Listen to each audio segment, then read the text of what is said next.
Hello, Assalamu alaikum everyone, and welcome to another video and welcome to my channel Learn with me. Today I'm going to teach you the basic interface of CATIA V5. So किस तरह से हमारा ये CATIA V5 का interface लगता है आज हम वो देखेंगे। अच्छा जी, सबसे पहले आपके पास इस तरह सिंपल सा इंटरफेस खुल के आ जाएगा। मैं काफ़ी अर्से से यूज़ कर रहा हूँ CATIA, तो मेरे पास कुछ इस तरह का इंटरफेस खुल के आ रहा है। मे बी आपके पास ये सिंबल्स वगैरह कुछ भी ना आ रहे हों। ठीक है, हम बेसिक से शुरू करते हैं। ये इस चीज़ को हमारे पास जो है वो प्लेन कहा जाता है। इस प्लेन को हम पकड़ के किसी भी रोटेशन में घुमा सकते हैं। ठीक है, alright.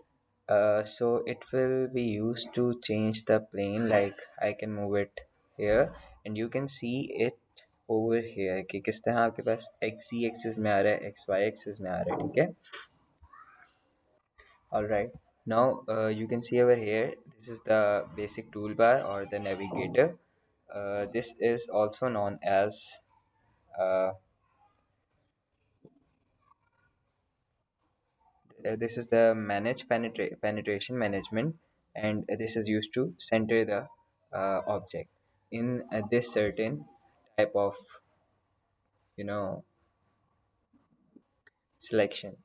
And after that, how you will dive into the selection of the type which you are going to make and you're going to learn in these videos. I will start from this start button. The start button has a lot of options like influence structure, mechanical design, shape analysis, simulation, and so on. And the other things like product 1 left 5, these others are the different types of project I am currently doing, and I had recently opened in my CATIA. अच्छा, अब उसके बाद आप देख रहे होंगे जैसे ही मैं किसी एक को क्लिक करता हूँ तो उसके आगे से बहुत सारे सब ऑप्शंस भी निकल आते हैं। हमने जो अपना मेन काम करना है वो इस मैकेनिकल डिज़ाइन वाले ऑप्शन के ऊपर करना है। मैकेनिकल डिज़ाइन से आप फर्दर जो आपका अभी जो 2D स्केचिंग के लिए काम होगा वो होगा पार्ट डिज़ाइन के ऊपर। पार्ट डिज़ाइन के ऊपर उसके बाद इसी पार्ट डिज़ाइन से आप 2D स्केचिंग से 3D स्केचिंग के ऊपर भी या 3D मॉडलिंग के ऊपर भी जाएंगे आप। ऑलराइट, अब हम यहाँ पर थे कि 2D मॉडलिंग के ऊपर जाएंगे, 2D से 3D मॉडलिंग के ऊपर चले जाएंगे। उसके बाद हमारे पास आ जाता है असेंबली डिज़ाइन का option.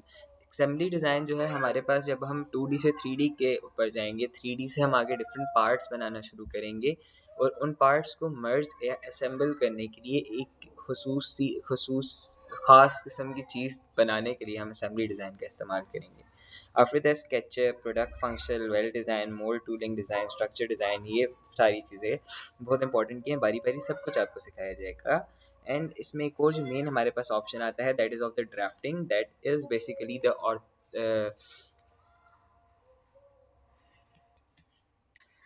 So this is the drafting is basically the orthographic projections. और इसके अंदर हम डिफरेंट आगे से चीज़ें देखेंगे इंजीनियरिंग ड्राइंग्स की, लाइक हमारे पास जो आ रही होती हैं कि किस तरह से हम किसी पार्ट को जूम करके व्यू कर सकते हैं, हम किस तरह से स्केलिंग कर सकते हैं, डायमेंशनिंग दे सकते हैं, sketch in form of sketches. ठीक है,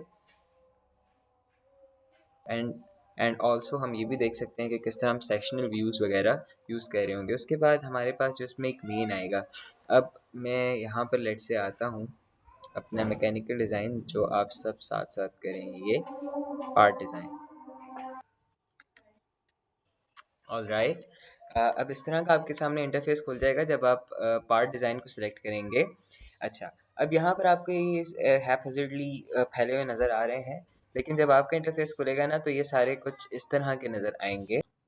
तो आपके सामने कुछ इस तरह का इंटरफेस खुल के आ रहा होगा। अब यहाँ पर आप देख रहे होगे कि पहले मेरे पास काफ़ी सारी चीज़ें खुली हुई थी, मतलब बाहर की तरफ आए हुए थे टूल बार्स कुछ इस एरिया में, और ये सारे भी यहाँ पर भी भरे हुए थे। ठीक है, अच्छा, तो इन सारी चीज़ों को वो सारा करने के लिए मैं आपको तरीका समझाता हूँ, लेकिन उससे पहले कुछ बेसिक सी चीज़ें हैं जो आप समझ लें कि आप इन टूल बार्स को आप कहीं भी मूव कर सकते हैं। लाइक मैं इसको यहाँ पे मूव कर लिया, मैं अपनी आसानी के लिए कि मेरे सामने डिफरेंट टूल बार्स, क्योंकि जब आप आगे स्केचिंग वगैरह या डिफरेंट टेक्निक्स इस्तेमाल कर रहे होंगे स्केचिंग के लिए, ड्राइंग के लिए, तो आपको बहुत काम आएंगी ये चीज़ें।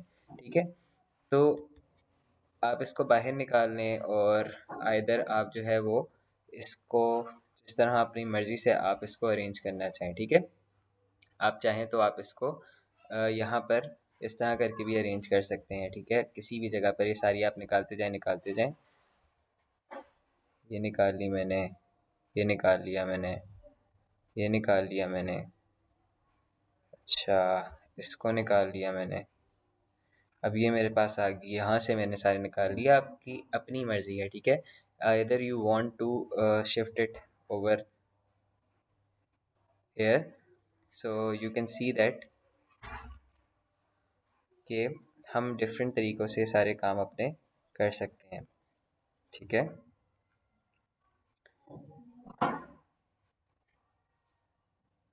सो ये सारी चीज़ें होगी हमारे पास। अब इसके बाद हम देखते हैं कि अब ये सारी चीज़ें जो मेरे पास इतनी हैपहैज़र्डली फैली हुई हैं, अब मैं अपनी लेट्स से स्केचिंग कर रहा होता हूँ, मुझे वहाँ पर कोई एक ऐसा टूल चाहिए जो कि यहाँ पर मिसिंग है, तो उसको मैं किस तरह से यूटिलाइज़ करूँगा या दोबारा से अपने पास लेकर आऊँगा। तो आपने क्या करना है, टूल्स के ऑप्शन में जाना है, उधर से आपने कस्टमाइज़ चूज़ करना है। After choosing the customize option, you will see this customized menu. The first one is a start menu, user workspaces, toolbars, commands, and options. Your most important thing that will stay with you all the time when you will use the CATIA is the toolbar option. इसमें आप जाएंगे, यहाँ पर आप option देख रहे होंगे restore all contents, ठीक है। आप तमाम कंटेंट्स को रीस्टोर करेंगे, ओके कर दिया आपने। Then you will use the restore option.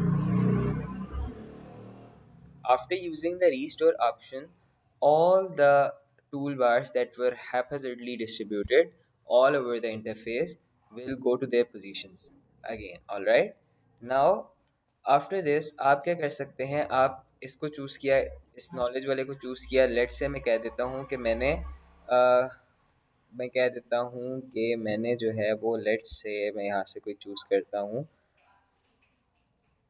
कोई भी एक चीज़। लेट्स से मैं कह देता हूँ कि ये स्केचर है मेरे पास, ठीक है। स्केचर जो है मेरे पास, या किस चीज़ को नाम दूँ मैं, एक सेकेंड। टूल्स को मैं रीनेम करना चाहता हूँ, मैं उसको भी रीनेम कर सकता हूँ। Let's say my let's say LWM tools. So now you will see that its name will be changed into LWM tools, and when you will use the other things, its name will choose in the backside of in the program. All right, अच्छा। अब उसके बाद नाम change करने से कुछ भी नहीं होगा, I am again telling you, ठीक है। आई नो ये वीडियो बहुत लंबी होती जा रही है, मगर ये समझ लें आप लोग ये चीज़, ठीक है। बहुत बेसिक सी चीज़ें हैं। अच्छा, उसके बाद आपके पास कुछ बेसिक कमांड यूज़ होंगी, लाइक ये आपके पास है इधर पैन करने के लिए, आप किसी भी जगह पे इसको मूव कर सकते हैं, ठीक है।